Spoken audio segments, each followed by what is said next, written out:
This is the Hidden Killers podcast with Tony Brueski.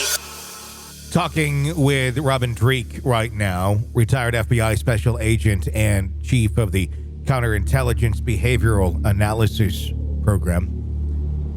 But a very grim case.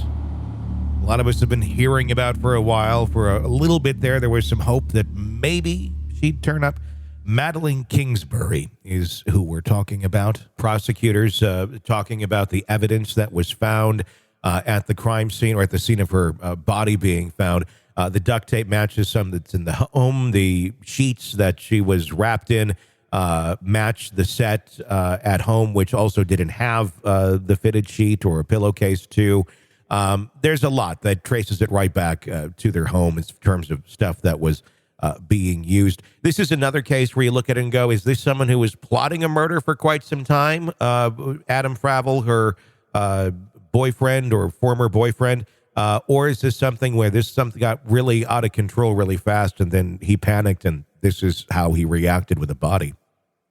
So yes-ish is what I'll say. So out of control, yes, but he's got a pattern from what we've seen and heard about him of being out of control at times. He's had a temper issue. Mm-hmm.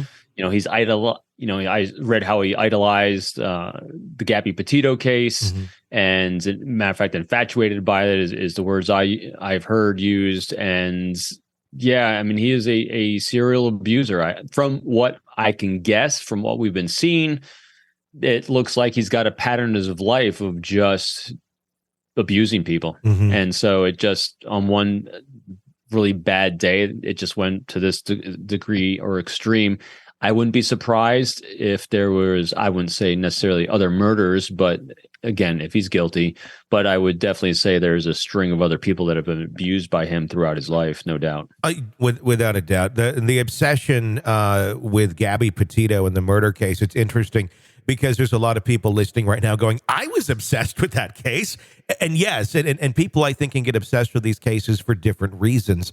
A lot of people were obsessed with that case because they wanted justice for this young woman whose life was cut short so tragically by this dumb young boyfriend that felt like he had no other choice, which was utterly nuts. But other people, I think, look at this case, if you happen to be possibly someone like Fravel, again, just my opinion and speculation, who look at it, Brian Laundrie, as more of a hero, or they sympathize with him and empathize with him. Oh, I get it. I get, why maybe she had it coming, or some sort of bullshit like that in their mind. And I feel like Fravel, I think, more so related and empathized with Laundrie, not so much was into the case to find justice for Gabby.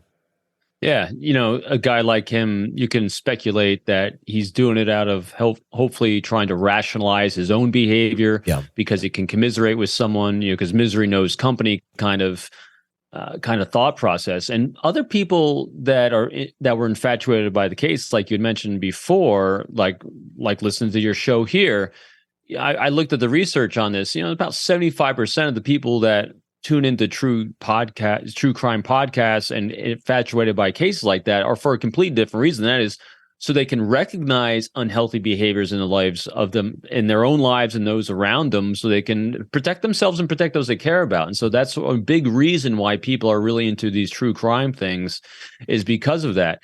I do not believe that with his background, that was his reason, is to make himself feel safe from people like him. Sure. It was definitely more of a rationalization of his own behavior and justifying his own actions.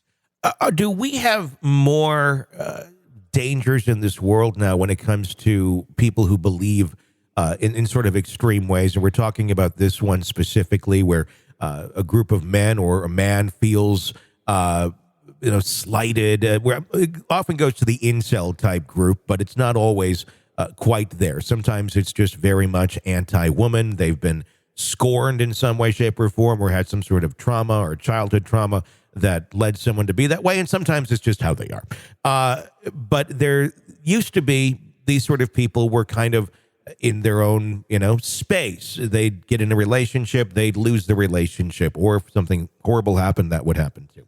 But there wasn't necessarily an outlet or a space for them to commiserate together, other than, I guess, maybe a dive bar. But now it can be done online in a organized fashion, in groups that just mimic and echo each other.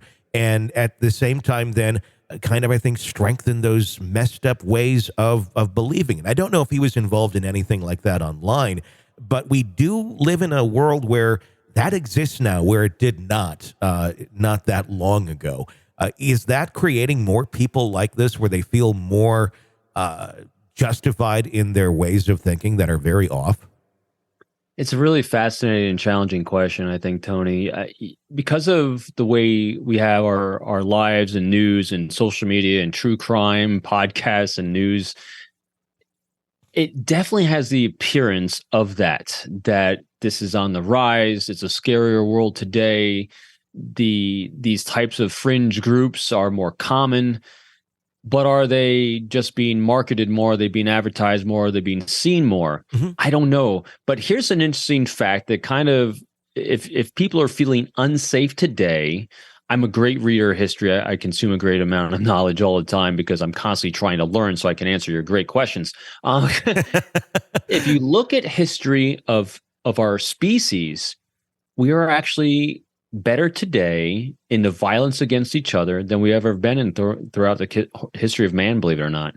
Believe it or not, with all that we see, we're better off today than we've been before. Obviously, we have a long way to go to tomorrow to get even better at it. But I believe it's probably a little bit of both. We've talked before that I think one of the greatest challenges we're facing right now in history is the effects of COVID and mental health, as well as generationally, about our problem-solving capabilities are at an all-time low, just anecdotally from my observations, because people seem to be solving problems in a really unhealthy way that I believe are exasperated because they're joining these fringe hate groups. And for a second on these hate groups or these fringe groups or basically cults, which is what they are. Mm-hmm. What cults do when they suck you in is, I read a great book by Rick Alan Ross, Cults Inside Out, when I was talking on another show about cults in the Lori Daybell Vallow case. Mm-hmm. And that is, these groups and organizations, what they do is they love bomb you. Yeah. So, and what happens in those situations, you get love bombed by feeling accepted, feeling valued. All the pain that you see in the world that you think is that you have because you're a wound collector gets negated by this group. And so you get in that group thing because you're love bombed. And so you start being able to justify and rationalize your actions. So I think it's all those things combined, no doubt.